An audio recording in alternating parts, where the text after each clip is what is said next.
Listen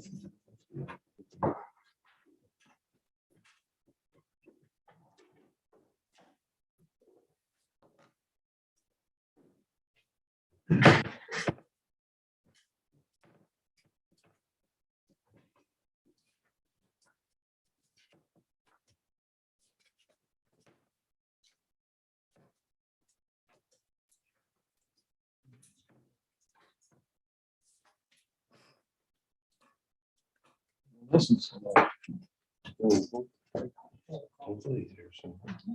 I called him this morning. I went right to voicemail, so I don't even know what to say either.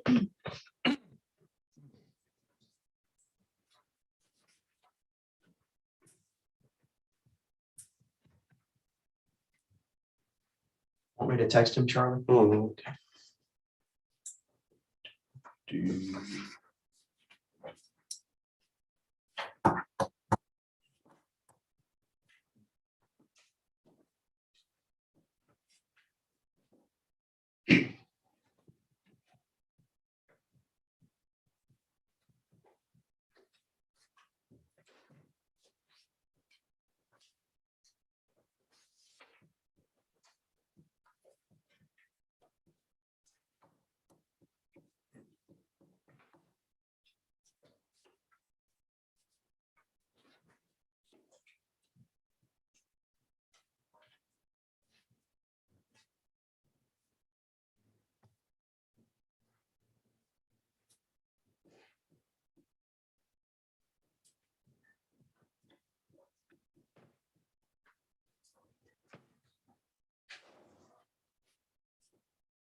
I really want to hear if we're going to talk about that.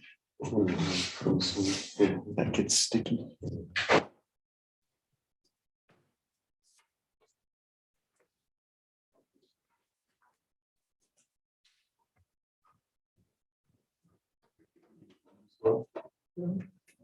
sure.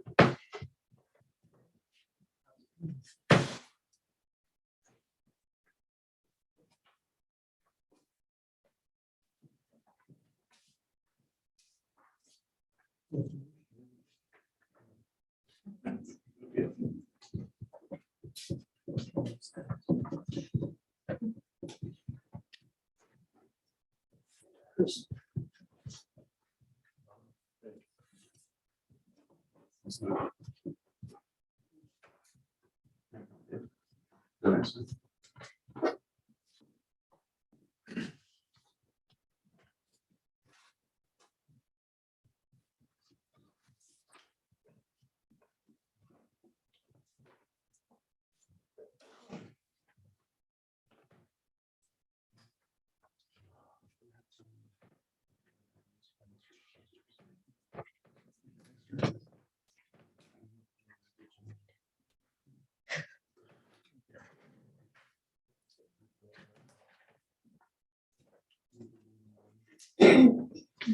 Does our EMS manager wake me up? And if I had to, I'll add the radio to that new part.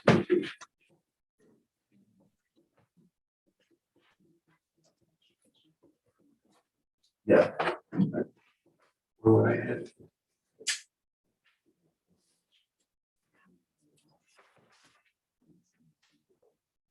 She left on.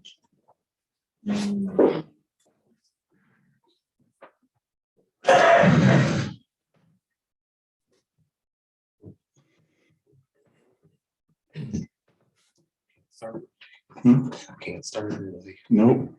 I didn't get a response, Charlie, but I told him you're going to start at 9:30 anyways.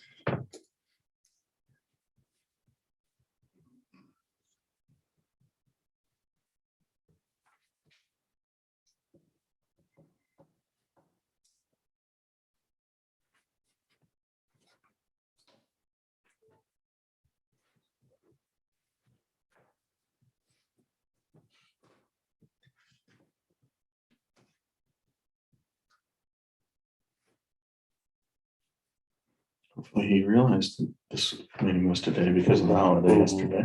I was thinking the same thing because I reviewed some documents last night and then I messaged him about it this morning, and the fact that I didn't hear a reply and then called him about it too, like makes me think, oh, he might have been in court or something like that and didn't know today, so.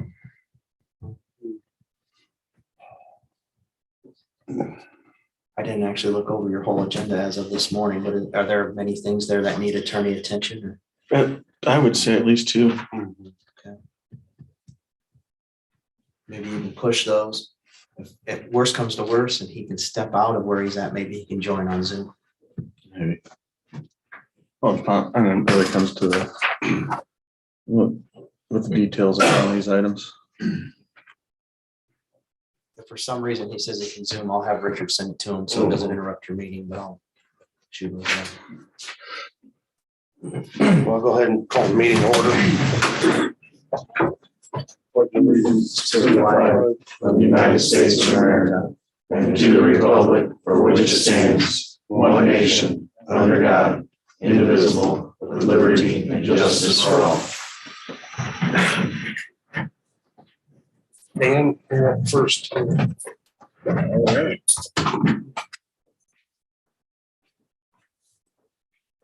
Now, we got some good news in the personnel department.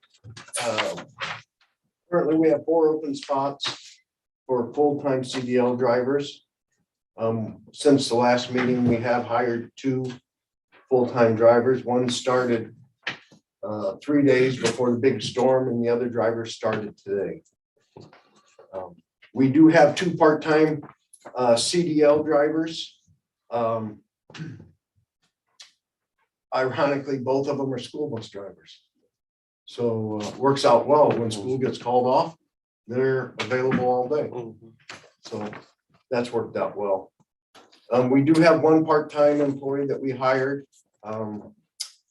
This employee is currently working on getting a CDL through the school system. So this would be good for us. Currently, we're advertising 3 positions: full-time CDL drivers, mechanic, and construction inspector. The community cross 22-1, we've submitted it. We're waiting for, I say approval, but we're waiting to see if we get chosen or not. They should announce that in March. Community crossing 21-2. We opened up the bids last meeting. The paperwork is getting turned in tomorrow to NDOT to review, and then we should be able to proceed with that.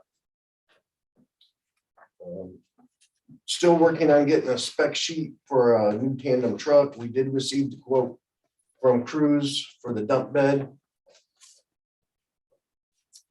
As far as bridges go, bridge number 7, we put out construction inspection on that. That went to United Consulting. Bridge 137 is on schedule. Bridge 59, we should find out in March if they're going to give us more funding for that bridge. So roadside snow plowing.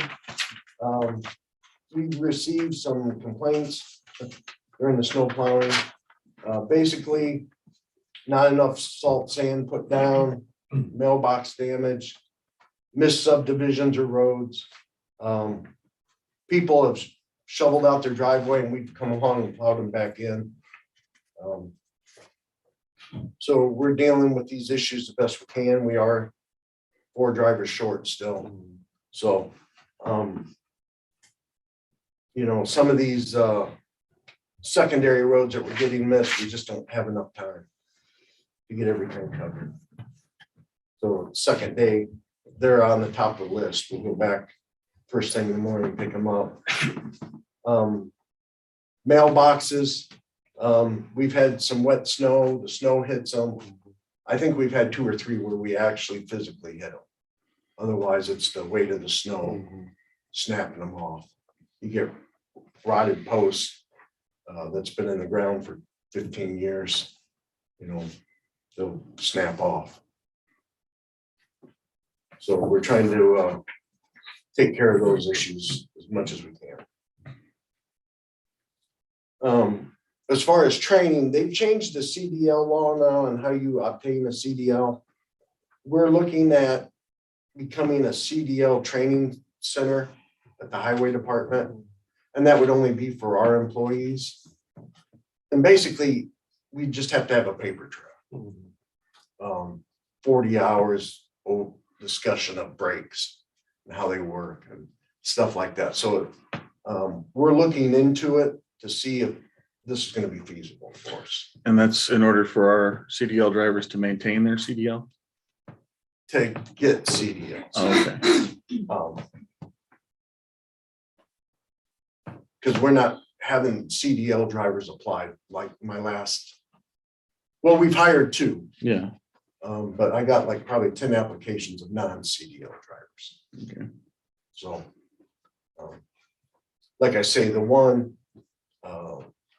is trying to get her CDL through the school system, but they don't cover air brakes. So we would have to train on that for her to qualify to drive a truck. Okay, solar project. I'll start with Next Era. They've submitted their road use agreement. We need to look over this and discuss it. Mammoth, the driveway permits have all been signed, and they have given us an affidavit to look at, which is vague. So I have a ton of information to hand out. If you're ready to discuss it. Yeah.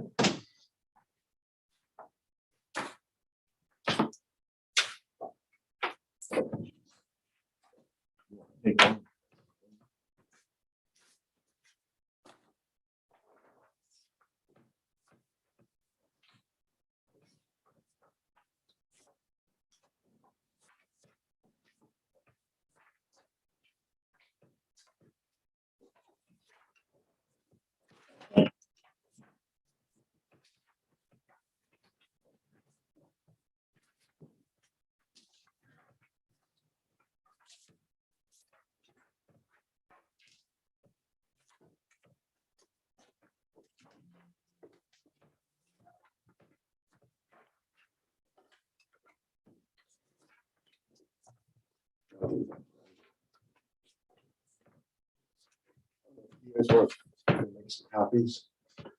If you would just give us one, if you got an extra one. Yeah, that's why I'm doing, is kind of trying to get everything gathered up so we can look at it. Oh, they got it. Okay, we got that.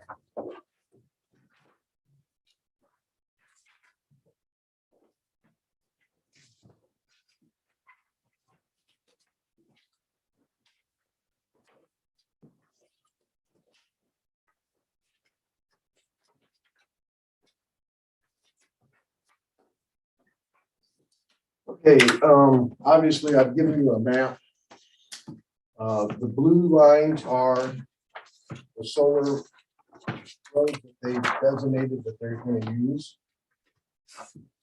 The red lines are Highway 10 and Highway 35. And then the yellow boxes with the numbers are culverts that are in the solar system, in the solar park.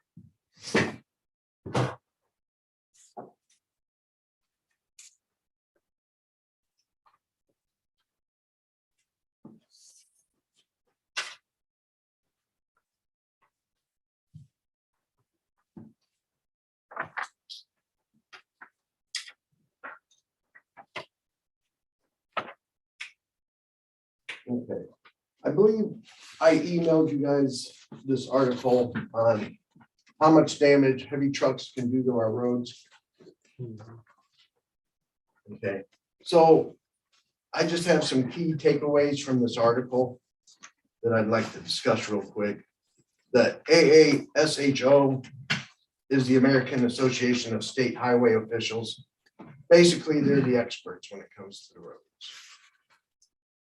Even though this road test was developed in the 50s, it's regarded by experts in the industry as a rule of thumb for comparing damage caused by vehicles with different weights in terms of axle loads.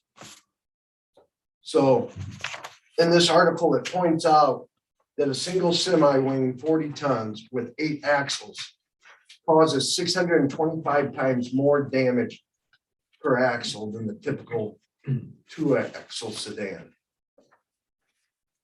This damage is figured per axle. When you figure it for the total damage per vehicle, the 8-axle 40-ton truck causes roughly 2,500 times more damage than the sedan. Other factors will include the vehicle speed, the number of wheels on each axle, and as well as the pavement design itself. So what we've learned from about the roads is this damage does not happen only to the surface of the roads. A lot of the damage from heavy traffic is done to the road's foundation or base. This damage rarely shows up immediately and takes time until the damage is visible on the surface of the road. Our roads, culvert pipes, and structures were never designed to withstand the amount of traffic that this project requires. In the affidavit, Mammoth expresses consent to make all repairs to the roads they are using. Every single foot of the roadway will be heavily damaged because of this project. Unfortunately, roads cannot have different levels of repair.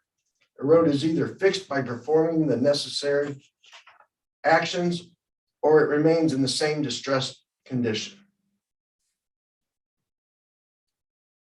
Since every stretch of road used by this project is going to be damaged, we need to discuss what Mammoth considers to be repaired. Okay, so I have included the affidavit that they sent us.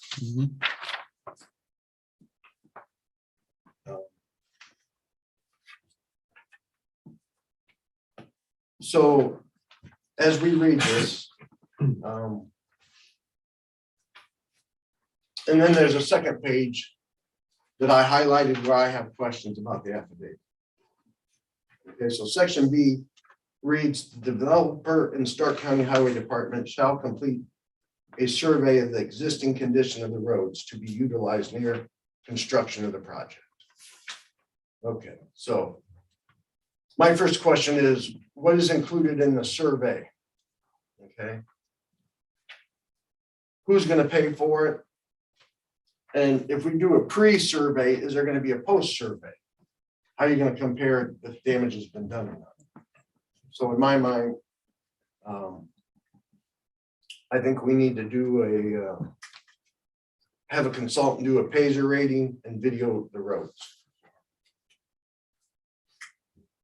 I have contacted USI.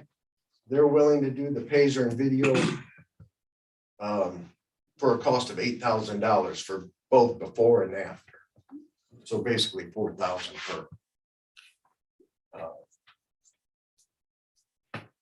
survey.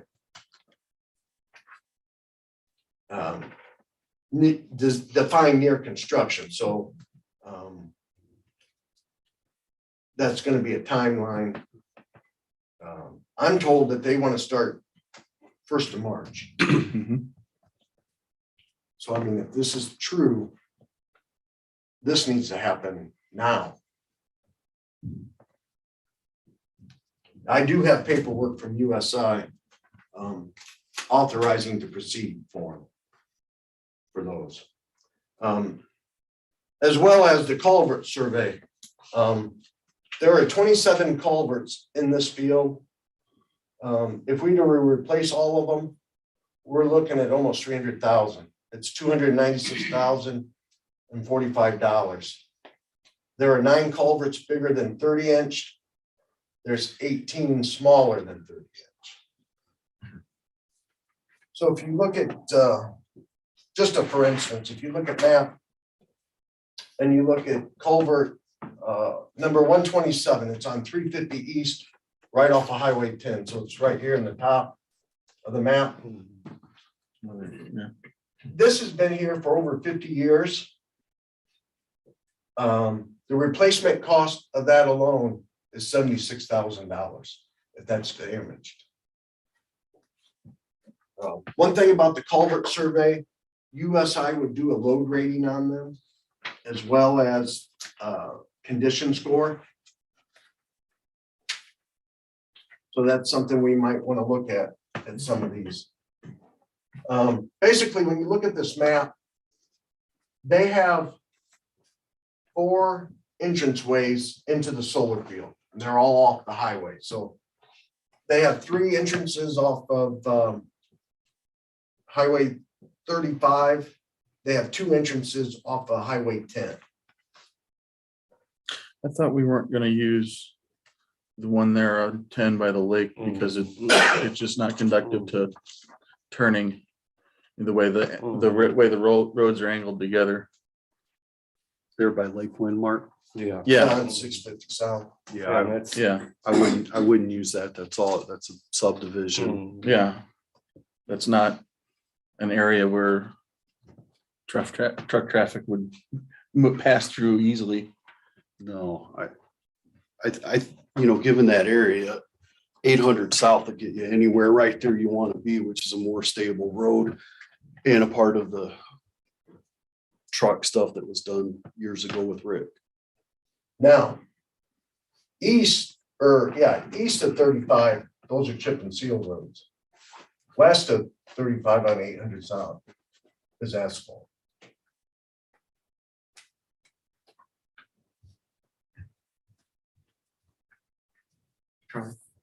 So Dan, could I just ask you about your questions in section B, because obviously the commissioners had commissioned me to assist with looking through a lot of these and involved in a lot of this documentation and review and meeting with the companies. Can I just ask, like, as far as the engineering is concerned, speaking to both, I mean, they have their own company because, obviously they go by Pacer rating and things like that, but they do a video analysis of the road. They do an engineering analysis of the road. They use their own firm. Are you saying that we need to have a second firm, our own firm to back up there? Because they already have their own engineering companies that do this. no, I'm not saying, all I'm saying, Dave, is it's not in the affidavit, so I don't know who's doing it. I'm just bringing this up that it needs to be done. Okay, because I mean, since they're committing to it, they're protecting themselves by doing the initial engineering. I mean, I confirmed with both that actually there's hydraulic studies that are done on the culverts. One of the things I think you had asked though was, do they inspect the inside? I'm not hearing that aside from the hydraulic studies, they don't actually put a camera in there or anything, but like if a culvert's corroded or something like that, corrosion is something that happens over time. It's not necessarily caused by this, but they have their own engineering companies that do this. So I didn't know if you were saying in addition to, because No, I'm not saying in addition to, Dave, I'm just saying, when you look at the affidavit, it says nothing about it. It just says a survey. And it would seem to me a lot of your concerns are stemming from the fact that we haven't seen the details in writing and Absolutely. my routine mindset is this is the government. If it's not written down, it doesn't exist. So, yeah. was this also though why you negotiated the raising of the bond though? I mean, wasn't that the purpose of these extra concerns that were going to be covered under the bond? I mean, we still have to sign, when it's all said and done, we still have to sign off also that the roads are, the commissioners, you're going to sign off and through your tech committee and through the planning commission that the roads have been restored to their previous condition. I'm just asking, but isn't that why that you negotiated that to have that higher threshold for the bond? Are you saying that is the value of the roads? Right. So are you saying though that this would not be covered with that new value that, Justin and you guys have all negotiated? This would be in excess of that, like the damage that you think might happen? Or, I mean, if it's covered under the bond, is it a moot point? Or you just want to make sure that there's wording in the actual affidavit that says we are guaranteeing that we are going to use an engineering firm at this level? Like you're looking to have that added. Yes. Yeah, because right now, the way this states, it means nothing really, so. I mean, Unless you think there's something in there that, doesn't allow for enforcement of all these concerns. Does Pulaski have additional that covered that make sure that it was gonna be an engineering firm? I've not seen their documents pertaining to the road use specifically, kind of the struggle here, just to kind of wrap this all up. I don't disagree with anything Dan's saying. The problem is you guys had an ordinance that was passed and you're not clairvoyant. This is a first time project for you guys as opposed to someplace like White County that's done this for many years now and got a lot of incentives from the economic advancement over there. You have an ordinance that says they provide an affidavit without a whole lot of detail. So we cannot legally hold two parts to this. One, through the affidavit, if we don't have it stipulated in our ordinance that you guys passed a year ago, say, well, we know our ordinance says X, but we're going to ask for X, Y, and Z. But where we can bridge that gap, and it's something we're doing right now, is the economic development agreement. Right. And that's something that I know, Dave, you've read that. Did you see my comments this morning? Yesterday, and I'm going to send it to you guys too, and you can tell me what you think about it. But we need to put a provision in there, which isn't in there yet. And I'm glad that Dan spoke up about all these things. But they're getting a substantial economic benefit from the abatement of property and real and personal property taxes over the next 10 and 20 years. So, it's a good negotiation tactic to say, well, the road use affidavit says this in conjunction. This is what we also expect via the affidavit, and if you're to receive abatement for real and personal property taxes. So the economic development agreement, I think, is where a lot of this and a lot of Dan's concerns should come in. If their point all along was, well, our road use affidavit said we take care of all that, then it's not really a big deal, because they said, well, that was our intention if we itemize it in an agreement, which we should do. It's not a problem. I think that's where a lot of this comes in, because again, our solar ordinance a year ago said, that was passed a year ago or 2 years ago, said one thing. It's hard to hold them that additional standard, but with the economic development agreement, they're asking for additional proper value. So, it's a negotiated point to say, well, this is a matter of contract. Now, it doesn't matter what our ordinance says. You want a tax abatement, you're going to agree to these $25 to $100 per megawatt hour per year payments, and to fix your culverts, to, pay for the engineering for a post-construction engineering report. So no, and again, I totally understand. I don't disagree with anything that Dan is saying. He brings up good points. So we can actually say in the EDA then, that we assumed more or less, wordsmithing this, we assumed that you were going to have an engineering firm, but we are going to hold you to that standard if we're going to sign it when we sign the EDA. Yes. I So, like that. yeah, so hopefully we'll, in the EDA now, we'll have the language spelled out. We'll have it all detailed. We'll have, put some teeth behind the agreements. And to specify too, it's on the top of the agenda to repair this in the ordinance. We realized that, we took some past guidance, and to write that part of the ordinance, the tech committee actually didn't put that together. But we realized Dan has brought valuable questions we just can't ask for it because it's more beyond what our ordinance asked for. They did. Because it's just, And they did. They raised, Justin and I talked, and they raised the road bond from 2.5 to 3 million and so forth. So they have complied with this a little bit, but under no disrespect or anything, we are going to work on that. We realize that it is a top priority to get some different language in that ordinance to cover this topic. okay, yeah, because when you leave room for ambiguity and you have to make assumptions, we're going to wind up with the worst possible assumption, and that's what's going to happen. We let Dan's predecessor kind of write this part because he was in charge of the roads then when this ordinance was created. We didn't touch that out of respect for him. And plus he had some other things in play out there that he was implementing at that time, far as his truck routes and stuff that he did while he was here. So he was comfortable with everything he had in place at that time. But looking at it now today, seeing where we're at and stuff, we understand that there's some big changes coming, and we don't discredit that or take it lightly. We're going to get the job done and make the changes. The other thing too, though, I mean, since there is leeway to deal with it through the EDA, I mean, it's not like there's any fault from the planning commission and the tech committee coming up with this, because there was still a mechanism to deal with that. Now, the other thing here also, and I know we all agree about this, these folks are going to be here for 25 to 30 years. Mhm. They're not going to want to try to, No, No. shaft us and No. then have to live with that being our neighbor. Yeah, I'm not assuming there are. Yeah, right. I'm just saying, But I think, like I said, in my previous government experience, Yeah. if it's not all spelled out, the worst possible scenario is the one that will play out. right. I think council had, Two quick points, if I might add. Like Mr. Schramm said, the origin of this came trying to mirror the ordinance. Mhm. Certainly been open to discussing any specific concerns and willing to address that.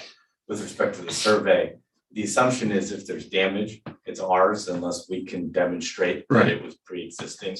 So with that understanding, we're doing these surveys, and if we can't demonstrate it wasn't us, it's going to be us. And the thing that we did add on top of the ordinance, just to provide that extra cushion, was if it isn't fixed, the county gets the 5% administrative fee on top of any, cost of repair. So it's the our incentive, one, to fix it and not do that, but the extra bond plus the 5%. That was our goal, trying to work with the framework that existed. But to the extent that, there isn't a survey that demonstrates it wasn't caused by us, it's gonna be paid for and fixed directly or through the bond plus the fee. And if there's more stuff down the line that comes up, just bring it up. We're more than happy to address it.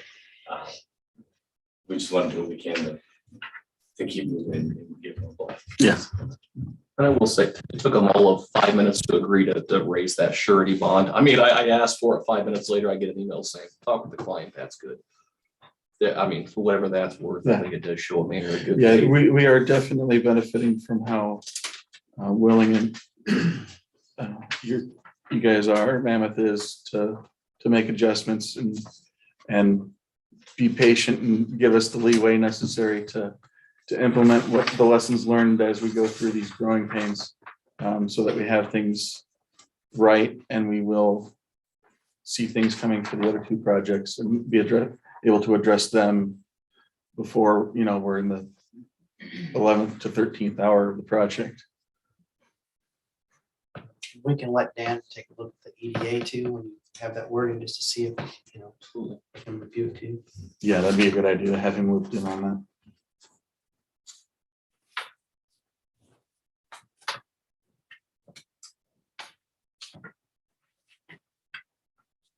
Okay, so section B. Basically, the survey talks about when and who. Okay, next one is gonna be near construction. So I was told 1 week, March 1st, they want to start. Yeah, I think it's reasonable once the permits are that, anybody starts a project, they expect to put the shovel in the ground when they get their permit signed. So I think that makes sense, right? So, the survey needs to happen now. Well, Well, the EDA is not going to be approved until your next meeting, right? And so they won't get started until after that's in place, I would assume, right? how would that work, Justin? So I think March 21st, I think is your March County Council meeting where we would have the public hearing, approve the final confirmatory resolution to establish the ERA. And again, the EDA will then negotiate from Mammoth at that point. I do think near is referring to proximity. Sorry. I do think near is potentially referring to proximity and location rather than necessarily time. Yeah, but But- that's, Yeah, that's one of those vague terms that probably needs to be spelled out more explicitly. to the extent that we don't have a survey prior to mobilization, we won't be able to demonstrate Okay. that we didn't cause the damage. Yeah, It's to their interest to get it done. So we have to have it done prior to mobilizing from the community. So Not it's- pay for all of it, we'll get a bond to cover. Yeah. all of it, so. To give you an idea, Dan, how long it would take them to get out there and do a pre-construction survey? From what I was told, it'd probably take 2 to 3 days. Probably more like 2 days to get it done. I don't know how soon they can move on it. But they understand the timeline that we're looking at, because March, that's frost wall season. So that's when damage will be done. immediately. So that's why I don't think they should be on the roads until we have something in place. Well, but they're still protecting themselves though by having that. I mean, because then you can claim anything. But actually, Bill reminded me of something Rick had the capability of doing. Are you planning on doing any yourself that are just from the county highway? Because we do have camera equipment. When you reminded me, I do remember that Rick Yeah. used to do that and drive. Yeah, it that's and film how, it. that's how things were done with the NIPSCO project, right? Yeah. Yeah. And Are you that's planning on probably, doing any that's of probably our how own, we're, just I as mean, a in the backup? immediate term, how things should be done, just between now and when you can get your surveys completed, you know, get, I have done a video of the roads once already. I did it back at Thanksgiving time, which is too long of a time span to use it. But as long as a third party was gonna do it, I was gonna be fine with that. But I think you're concerned about when they're gonna start. See, if they lag on their start, we could claim, you know what I mean? It's to their benefit to start immediately when they put a truck on the road, you know. if Well, not, yeah, as soon they as could the be survey's liable. done, Yeah. they Right. should start, yeah. I think at the very least of the three, since you're gonna take point on the ERA and EDA stuff, you know, at the very least, the three of you get all this nailed down before Okay. the council's next meeting, when they do the public hearing So on all that stuff. But I mean, if you used to get the survey done immediately, and then they wanna start, that'd be up to you guys if you wanna give them the green light. But as long as it's documented, Well, I think permitting wise, I mean, just legally, once you permit something and you sign the permit, Right. you know what I'm saying? Like, it'd be just like if I was. Yeah. putting And if the can't, and if the house. survey can be done before they're ready to issue the permits, you should try to take, you know, the highways camera equipment out there, do your own quick and dirty before we get the official one from the third party that you're comfortable with. Yeah, but what if he does that and then they don't abide by what he's saying, you know what I mean? Like, Well, they should. I mean, there's no reason they shouldn't, right? I mean, my, excuse me, my recommendation, because the permit has been issued, so presumably, at least as to Mammoth, we try to get a surveyor out there as quick as possible. In the absence of a formal survey, then we have to take videography evidence and, you know, I mean, there doesn't have to be a critical assessment from engineering perspective, the videographer evidence go, well, you know, look at that. I mean, but if there is camera footage that is taken, again, in the absence of being able to get a surveyor out there, because I'm sure they want to start March 1. You know, like I said, since the building permits issue has some problem. Yeah, since now I work for Mammoth. Now, I think, I just would like to know what, you know, we're gonna know some sort of standard here. You want a study done, but to what? What specification of that study? I mean, how in depth is that? There's no, it's not laid out exactly. I mean, you want to go by an ASHTO standard. What's your standard of study that's acceptable to the county? Because they could hire me or somebody else to do, or their own people to do a study, but is it going to be acceptable to the county? for the road usage, we'd like to see a Pacer rating done, plus a video of all roads. The Pacer rating is standard throughout the industry. And I will say, in speaking to both of them, that they both have said that that's part of the process. So again, as you guys have pointed out, make sure working with Justin that is committed. But in speaking with both, they have said that that's, in fact, I visited with one of them yesterday and he actually showed me the process and the video, you know, how it's a lot like what Rick did, but you know, a lot of the process that goes with it, discussed, you know, the issues with the culverts, but also committing to doing hydraulic studies before and after. You know, and we may learn from some of that too, because sometimes you get into an overfill situation with, you know, drainage that, you know, over time. And so we'll probably learn some things from it as well, you know, get some side benefit from it. Right. As far as the culverts go, we should look at how much cover is over the culvert. Is it buried 1 foot down or is it 5 foot down? Because that'll have an impact on the heavy trucks. But again, load rating should be looked at on some of these culverts. Yeah. And then just an overall. You mean inspection. to double check the route? Maybe some of these roads need to have limitations then, as far as weight, because of certain culverts that are on there, like, we should be able to do that pretty quickly ourselves, right? Yeah, what I'm saying, Dave, is we're gonna put, the way these roads were designed and laid out with the culverts, it could take the normal use that they're getting, they'll last for 15 years. But we're gonna put 15 years of use on this in like 18 months' time. So it's not designed for that, so we could have some issues. Well, but that'll be addressed after the fact. Right, Well, if you don't have an inspection beforehand, I'll have a date for the completion of the inspection. this Okay. week, And I'll circulate it to all parties. thank you. I believe it's already in the works. I just don't know the final delivery date. Okay, And I will say, I spoke to the other party, and they're having an inspection before and after. all right. So okay. So moving on to section C.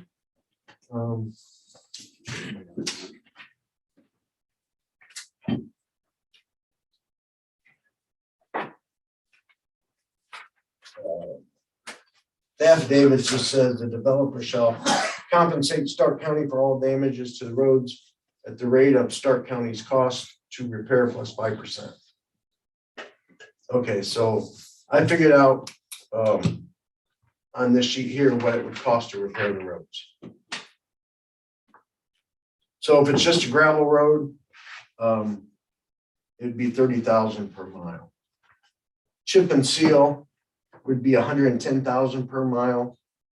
If we do a 2-inch hot mix asphalt overlay, it'd be 175,000 per mile, and a 3-inch hot mix would be 262,500 per mile. Then any road, if a road does get destroyed and needs ground up, it should be cement stabilized with 6%, and then have a 3-inch cover at 53 stone on top of it with a 2-inch or a 2% slope. The estimated cost for that is going to be about 110,000 per month.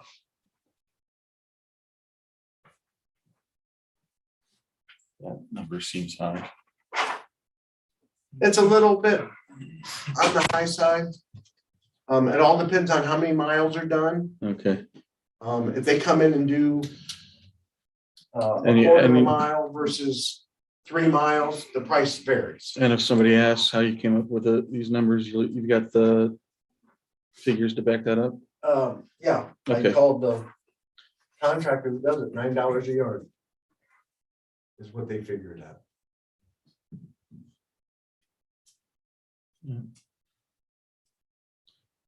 But the upper limit on this is the 3.5 million, did I hear that right? There's no limit. The financial surety is basically just saying we're posting this. Okay. amount, But they've tied themselves to all repair costs plus Okay, 5%. okay, so there is no upper limit. No limit. Okay, cool. I'm good with that. The 5%, 18 months from now, with inflation the way it's going, it probably should be 20%. No, 5% on top of the cost. We're yeah. not agreeing to the cost right now. If in Right. 2 years you fix it and Milestone was to charge you 200,000 a mile, that's the cost. Cost, It's like yeah. you pay 5%. yeah, that's not, it'll be current, whatever the Yeah. current cost. is. yeah, it's not, that 5% isn't to compensate for inflation, it's just to compensate for, yeah, having to do it. It's like any other, marginal cost. Okay. Again, we should stipulate that Mammoth would be responsible for all repairs during the construction of the project.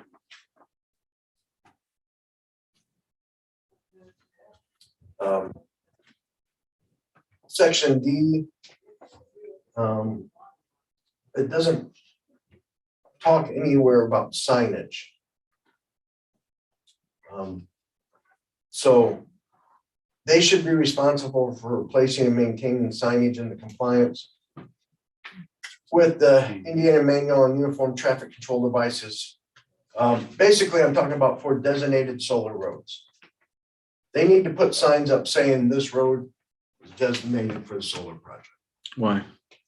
We do not want them to use any roads that they're not supposed to do. Okay, So it's their responsibility to let their employees know where they can go. yeah,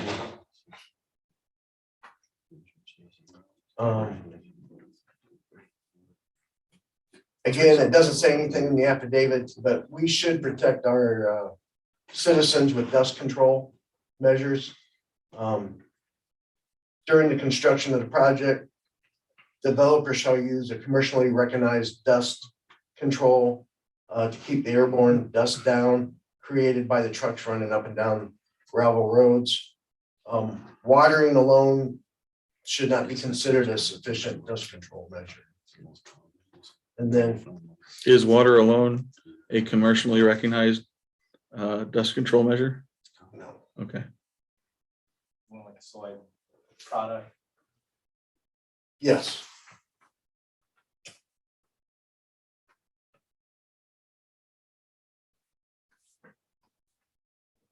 And then if they don't reply in 24 hours, they could be fined.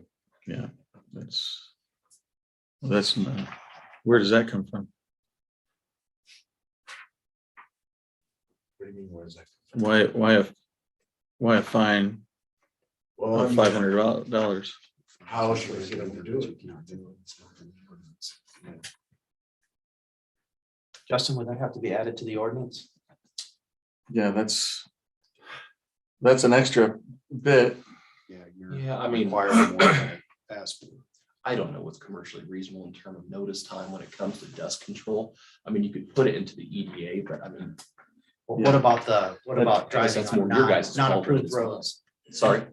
What about the part about non-approved roads? Wouldn't we just add that to the EDA that if they damage any roads because they used improperly or used the wrong roads? Well, we what's could just the add that current they have to fix penalties that too? for overweight and, like the problems they had downtown when the trucks were going by the schools and not following the truck route. Yeah, I'm not sure that those really got enforced at the level. Yeah, that seems to, I mean, I don't think we could enhance that through this. Right. I think more importantly is that if the roads are damaged, that they'll also fix those as well, that we worded that in there somehow, that not just on the route, but if these other roads, maybe a fine, Yeah, maybe. and that could, if and a that could be reasonable part, fine- and that could be part of the definition of near. If that's the case you want to look at, then all neighboring roads need to be surveyed. Here's the problem though, is that you have to cite the driver, you know what I mean? Right. Like, it's hard to control, like, who's gonna keep track of that is the thing. I mean, if you do the citation, you have it in place and then you establish an ordinance for that, put some teeth on it, then you can actually write them a citation, but it's the driver that's gonna get it. Usually. Right? Yeah. I mean, No, it's gonna go to the developer. No, Who under manages current that? conditions, Oh, undercurrent. yeah, right. use of a non-truck route by an overweight vehicle, what are the penalties? And those are probably, that's the standard we're probably gonna have to live with in this. Sure, package of all the drivers Yeah, of those penalties.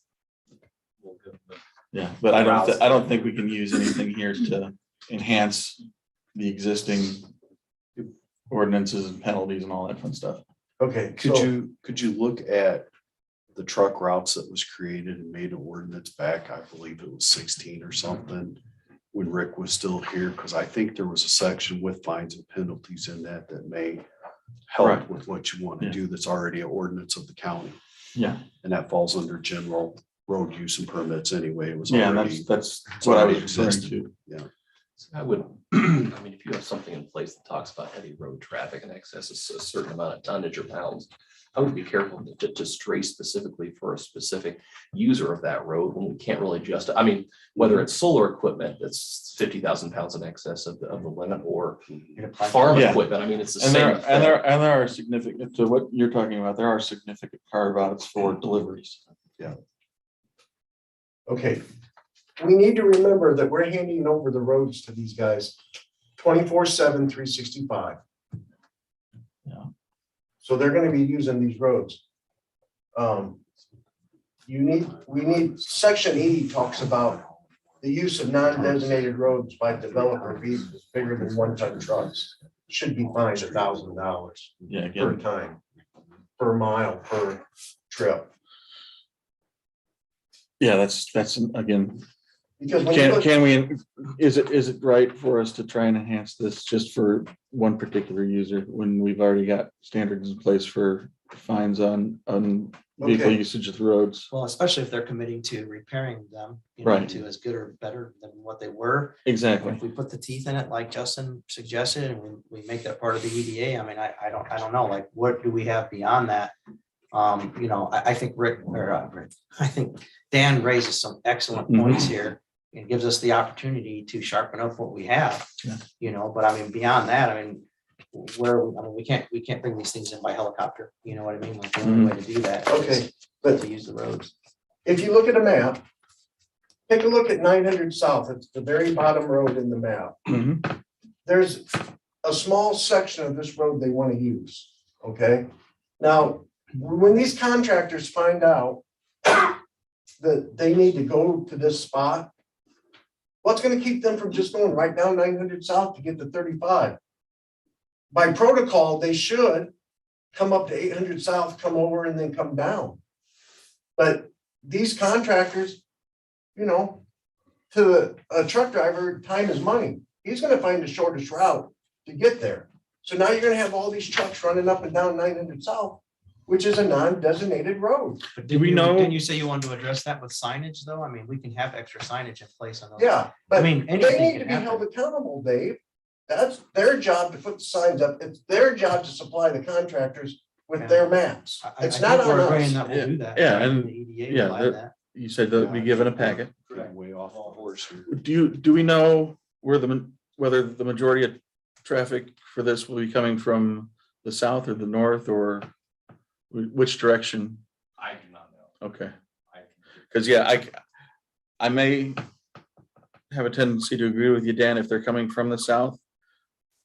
When they're working in that area, there probably is a strong incentive for the driver to just cut over 900 rather than take an extra Yeah. and we 4 to 6 miles. We need to protect ourselves from collateral damage. If the road is damaged and we don't have it surveyed, it's all our responsibility. Okay. We can't prove we didn't damage it.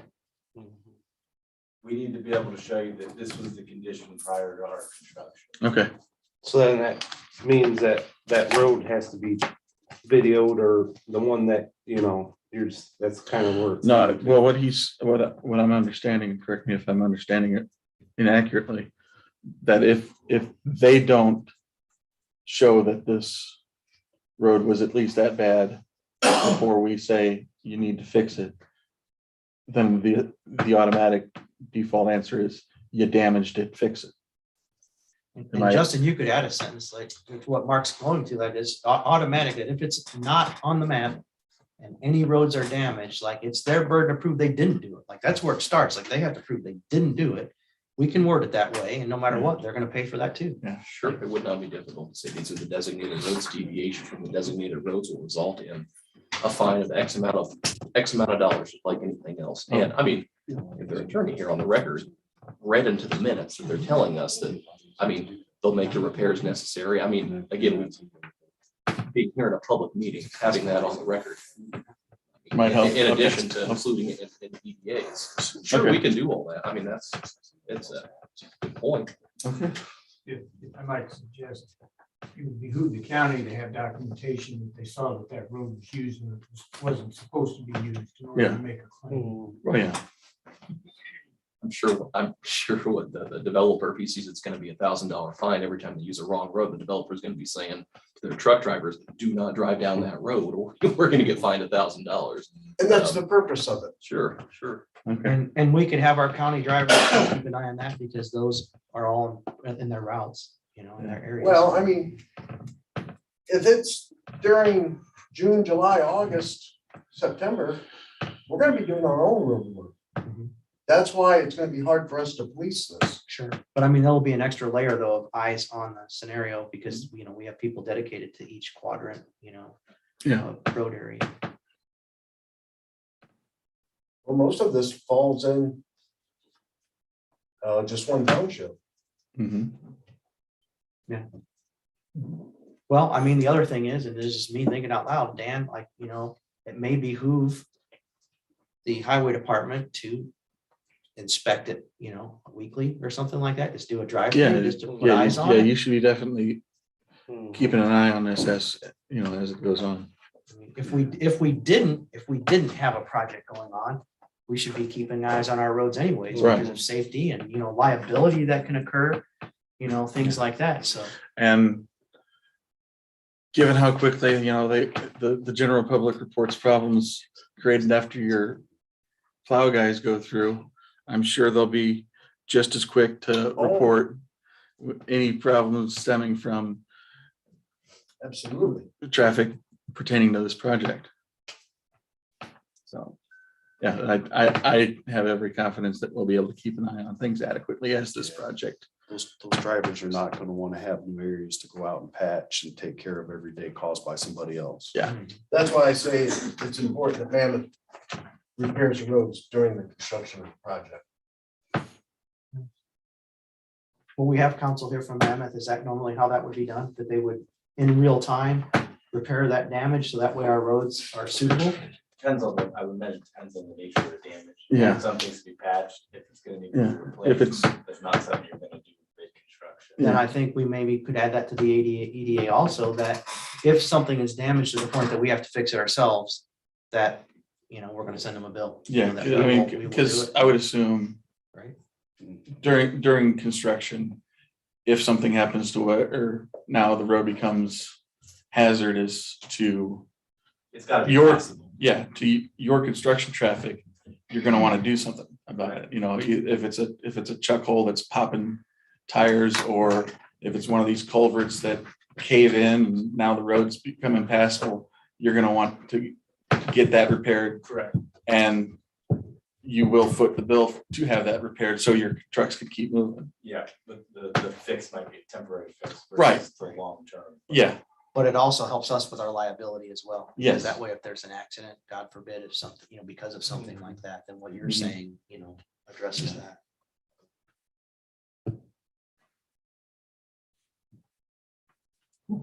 Okay, one other point I just want to make about the map.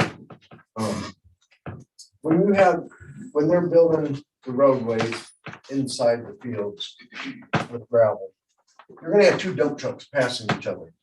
So they're gonna be off on the edge of the road. Because these roads aren't 22 foot wide. They're lucky to be 18 foot wide. So, Well, the way I took that, Dan, they're all gonna keep them going the same direction all Yeah. the time. okay, well, look at the road map, Boz. Tell me how you're gonna do it. I know, but that's what We were talking about first era. This is Mammoth. Mammoth. There's a lot of dead end roads, so these roads are gonna be passing each other, causing damage to the edge of the road, and that's where the roads are gonna get destroyed. So- We could add something about passing, you know, about, driving rules sort of thing. That's not a bad idea.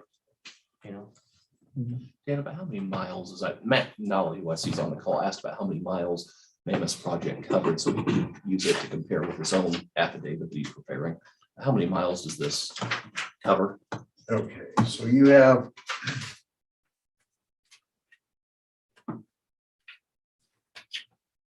Okay, so we have 4.25 miles that are gravel. 9.25 miles that are chip and seal. And we have 6.5 miles that are hot mix asphalt. So looking about 20, give or take. Yeah. Thank you. One question and clarification on the side of the roads. Well, I agree that it's something to watch out for. I mean, is there any concern that that isn't covered under road damage? I don't have any concerns about that. That would still be road damage. I would it's a good assume, point. It's still yes. road damage. I mean, it's part of the road bed. That's something to keep an eye on and check. Yeah. It's still under road damage. Just Yeah. depends how much you'd run up on the shoulder and how Right. much damage you break down on the edge of the road. Now, I will say that, especially during freeze and thaw, a qualified driver, and I'm speaking to the farmers on this, because when you have an active load, like aggregates or things like that, and you get on the edge of the road, they don't want to get in the edge because when it breaks over, it dumps And I've seen this happen, especially with grain, you know what I mean? So like, if they know what they're doing, they wouldn't pass in that way anyway, you know what I mean? Like, they would not pass side by side anyways, if they're CDL driver that's got some experience, also hauling aggregates, it happens too, but it's, so hopefully that would be, But time is money. Yeah, Time is money. some of those guys are freelance that haul aggregates, you know what I mean? So they want to protect their equipment, so hopefully you could expect that, but it does seem like it would be covered, under the road damage, But another reason why it behooves us to do regular inspections, like you mentioned, from our own highway department to keep an eye on those roads too. I mean, we need to police it. yeah, it's that process is gonna look very similar to what happened before you and I were here with NIPSCO putting in those power lines. Yes. And keep in mind, how far is next year gonna be behind this project? Very close. Yep. So we're gonna have two projects going at the same time. Yeah, So we're gonna be spread twice as thin. About a month apart. That's that construction inspector that you were talking about would be very important right now if we could find one. So just keep that in mind. We're gonna have two projects going at the same time. So we need to put as much teeth yeah. into this as we can. I would hope, at least for you, I don't know if we're gonna go through a similar process with an MOU before we get into an ERA or EDA. But yeah, have something that addresses all of these concerns before even that gets signed. Okay. Yeah, and Nextera is involved in this meeting too, so they're hearing what we're talking about for Mammoth too, so we'll find out. Like I said, that way, because if we get all this together, now that we've learned, Yeah. this is what we want. Yeah. We can have it beforehand and not, oh, wait, the permits are issued, but we'd like to tack this on. We'll make sure of it. Well, keep in mind too, I mean, Bose and I are both out every day across this county. When we're down in those areas, if I ever find anything, I always call Dan anyway. So if we find a piece of freshly busted up road, we're gonna give him a call. Especially you, because you're looking at ditches all the time. Yeah, I'm out in that, especially the area they're talking about right now. I spend 75% of my time down there anyway. So I will be out on those. And if I see something that's going on, I'll make sure Dan's the first one to know. Okay. And I will say that generally, commissioners probably agree with this, our residents are usually pretty good about filing a complaint when it's something to do with the roads. So, I mean, hopefully the people will help us with that too, so.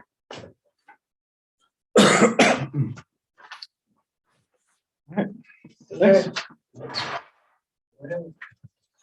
Good job, man. Appreciate the vigilance. Yeah. Ralph just found a log jam at 700 East on the Yellow River. I just sent a crew over to start pulling it out of that bridge. Okay. So just to let you know. Well, the permits They should issued. be there. within We're just the trying to next get this hour. done before 1st of March when they start rolling. You guys should. Take the trucks in and take the plows off and put one sweep on it. Because that frost is going in some places. Those plows are so heavy, those steer tires would drive through the road, especially with the rain that's coming. It's gonna renew. You guys do what you want to do. But I did tell them that.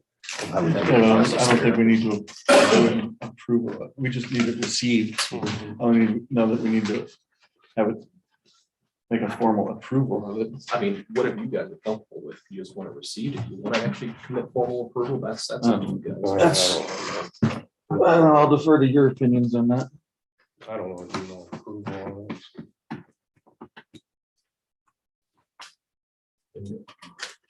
Not quite yet. Sure, Bob would have brought something to our attention if there was something majorly concerning before starting construction. Yeah.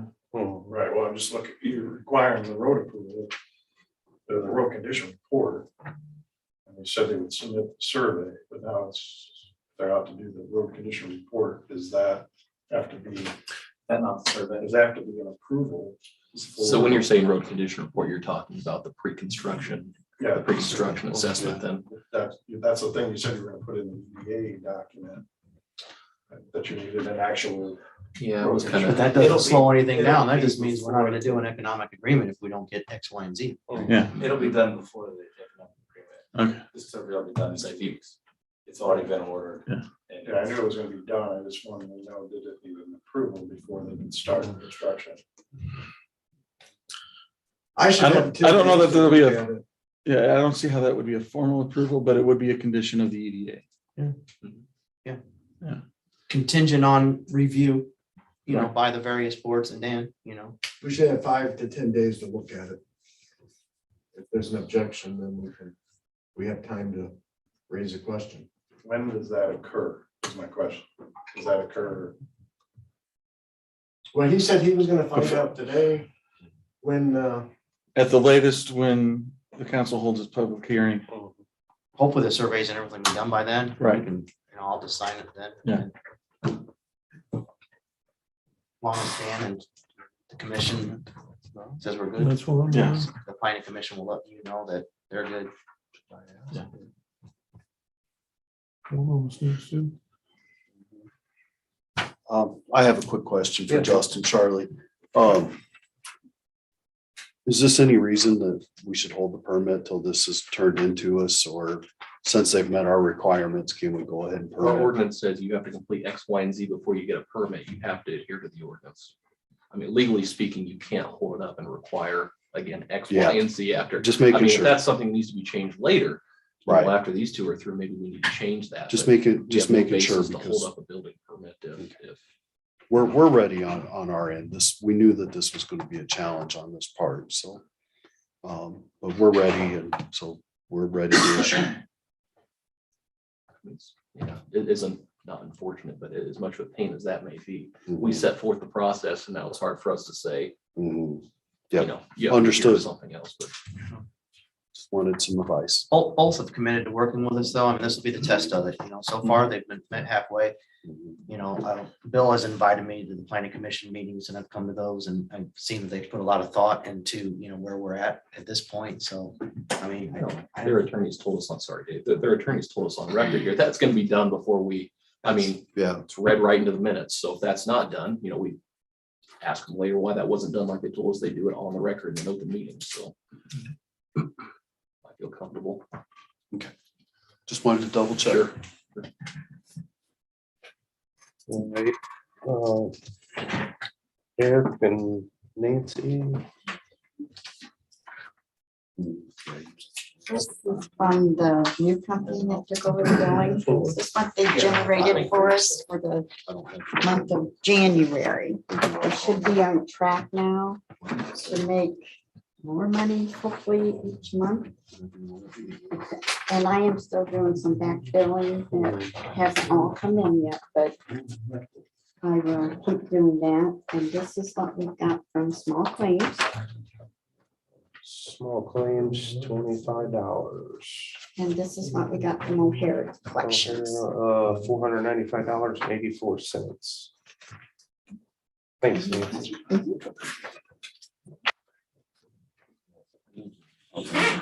Morning, everybody.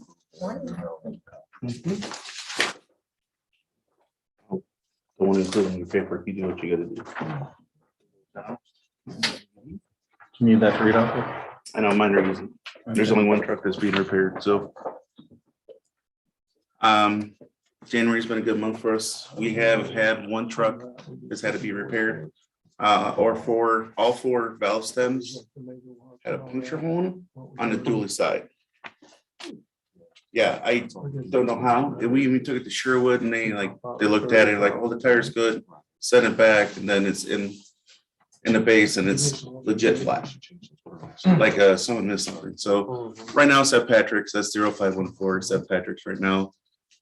They had the valve stems originally sent were the wrong ones because they gotta be flexible, and they sent the straight ones. So not Patrick's fault. So we're getting that repaired. It's supposed to be there today. As far as staffing goes, I've hired one part-time EMT, he starts Thursday, one part-time paramedic. Just waiting on the background check from her upstairs. Which still leaves us 2 paramedics short. We're trying. The numbers that we have are going a long ways. People are happy. Things are changing. I know it's kind of weird. If they're complaining, I don't get it. So it goes to somebody else. Other than that, base maintenance, I told you about the cabinets and everything. Miss Ed and I are putting those in on our time. I have to go to Bailey's today to figure out the other half of the countertop. Mhm. Other than that, I had there, I had the quotes for the ambulances, but we talked. The three they're set aside until we know what to do with them, the quotes. Other than that, I don't meet with you guys till next month, correct? So that's when those will come up again, but other than that, that's it. I'll update you on our billing. We had a training last month that goes over vents and pumps. Seems like not a big deal, but for several months, because we do all the COVID transfers, which is anybody on a BiPAP, anybody intubated, anybody on a pump, meaning you have drugs being infused. We could bill at a higher level. They never told us. It was like one of those, it's a critical care billing. But I said, okay, we have pumps. She's like, oh, I never knew that. We don't have the pumps the hospital does, but we have to take them with us. So that makes us qualified. And So that's part of your conversation with these folks? Acumed, yes, Jody specifically. Okay. I just updated her again today with the in-service from January for the pumps and the vents.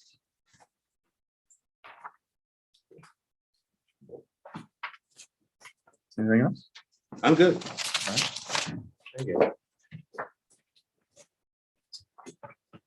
Then we have easement concern, Josiah and Jody.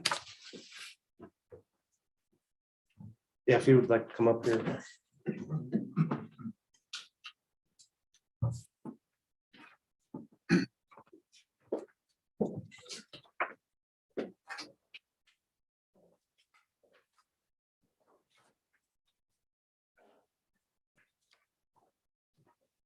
I guess this is your concern on what, well, I guess what is your concern with this? First off, my name is Josiah. My wife Jody Kleinitz. We're lifelong residents of Walkerton cheesemakers. This past summer, we purchased the 11932 South Avenue property. As we were working through the title work and going through that expense, and then also the survey work, we were identifying this easement, and through these investigations, we were not able to find who owns the easement or necessarily what it was for. So our kind of request, or what we're thinking about today, is if you had the knowledge or could find the knowledge of what was this easement designated for, and on top of that, who owns it, what. Through those two entities, we couldn't. The title commitment, they usually run a 50-year baseline search. The title commitment didn't reveal who recorded an easement. Yeah. And then through the survey work, it's the same thing. Maybe utility easement. Those would predate any type of 50-year search, but. Did you have any locates done to see if there were utilities along that easement? That might be something I recommend getting a locate, because if it shows that there are active buried lines from NIPSCO, REMC, I mean, that'll probably answer your question, because they could be easements that some of them date back to the early 1900s. So it could be that there's utilities located along that easement. Okay. And it just, again, predates the 50-year search. Okay. So it could be just as simple as that? Yeah, I mean, I don't know. Otherwise, it would probably take having the recorder go back on their microfilm and looking to see if there was anything older that predates, the electronic recordations. So first step, my recommendation, get a locate done, because if there's easements, that answers your question. You're probably not going to get the company that put the easements in there, whether that be NIPSCO or REMC, to relocate them without significant expense. And if not, probably worth a stop into the recorder's office, the auditor and or recorder, to see if there's anything that predates the microfilm. Okay. That might I have. think we checked on Yeah, we that did. already. Yeah. Okay. And they didn't have anything in the back. Might have as-bills from paper as-bills that go back before that too. Yeah, check with. Say that's the next course of action. Okay. And if that, if there's still questions beyond that, come back and we'll deal with them. Okay. Sound good? Or is there more? Nothing more. Okay, Thank you for your time. thank you. Thanks for you. coming in.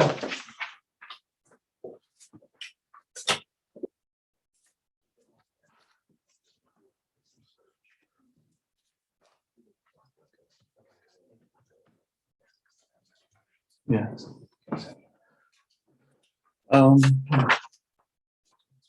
What this is? What is this? I think we Because just he's got to run over to the other. I think we just gotta sign something.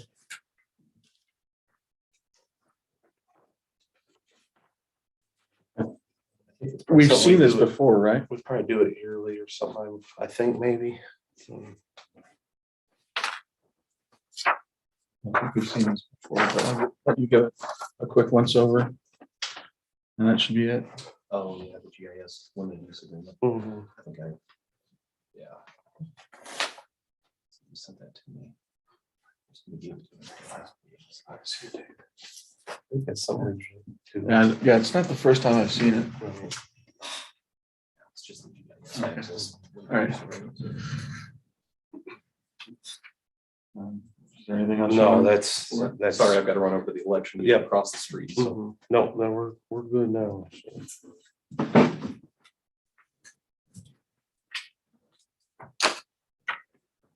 Is there a motion to approve the minutes from Monday, February 7th, 2022? Second. All those in favor? Aye.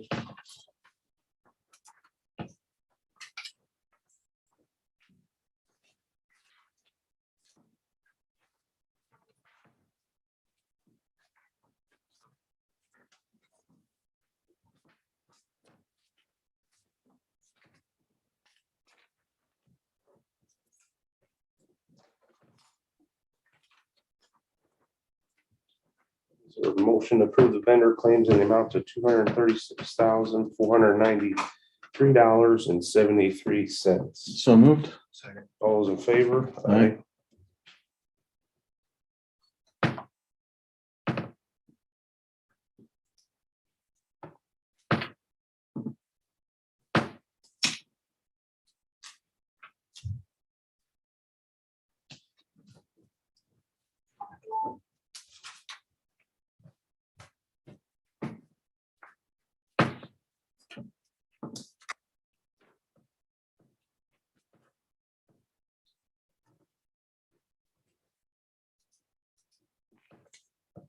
Is there a motion to approve the payroll claims in the amount of $261,836.01.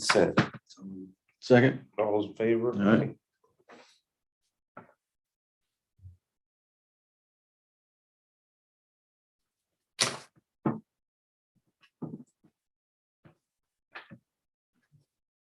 Sign this.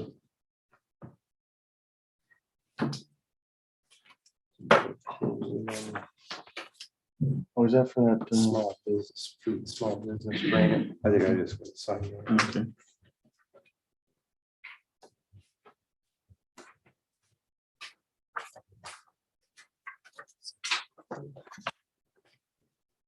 Got planning commission appointment.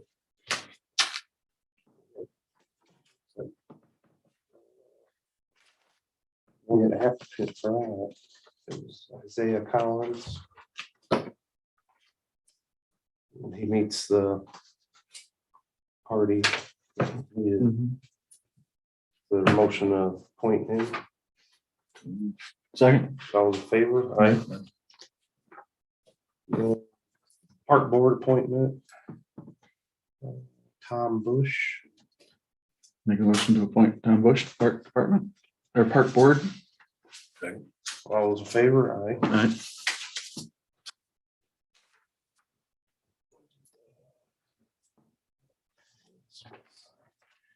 Is there a motion to approve the GIS agreement? So moved. Second. All in favor? Aye.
anything else, Brian?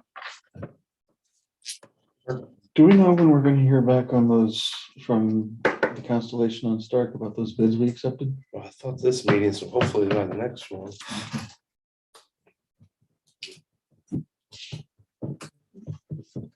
I think they're still they came in too high, and so they're trying to work with Okra to see if we can juxtapose some stuff on those projects. You know, I'm all about killing that one in Coons Lake. I told them I would kill that one too. Yeah, me too, because I've dealt, heard from a few folks up there. Yeah, That's I what mean, they're doing. I would agree with that too. yeah. Yeah. So, yeah, if we can work things out with Okra and not lose anything, if we kill off one or if necessary more. I think the problem is that we have to look at all the projects. Yeah, If we killed that one or whatever. yeah, because there are definitely some projects in that whole package that have a lot more value to the community than others. And still be trying to be fair to all the communities we're dealing with. Yeah, Make Okra happy and all that. Mhm. cool. Bill, you got anything? Nope. You got anything for us? Anybody else have anything for us? I'll just mention, Jackie Wodorski was here last Wednesday and met with Mammoth and took a tour of the Mammoth site. So that was our excitement Yeah, it's last kind week. of a rerun of the groundbreaking for her benefit. Yes, she was not available for the ground. So it was nice. Yeah. Take a look. Okay. Anyone else have anything for us? Joe, how high is the river gonna rise? We're doing good, Mark. Water level came down a foot over the weekend on the Robbins, the yellow, Kankakee. We got one little issue we're dealing with right now.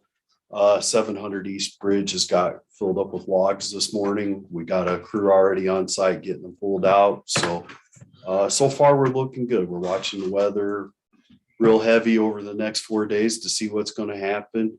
Keep in mind, if you get on and look at the gauges from National Weather, the predicted rainfall is added in that data from the gauges. So that information's in there. It's a part of the crest and so forth. So it's not that plus what's coming. That's already configured into it.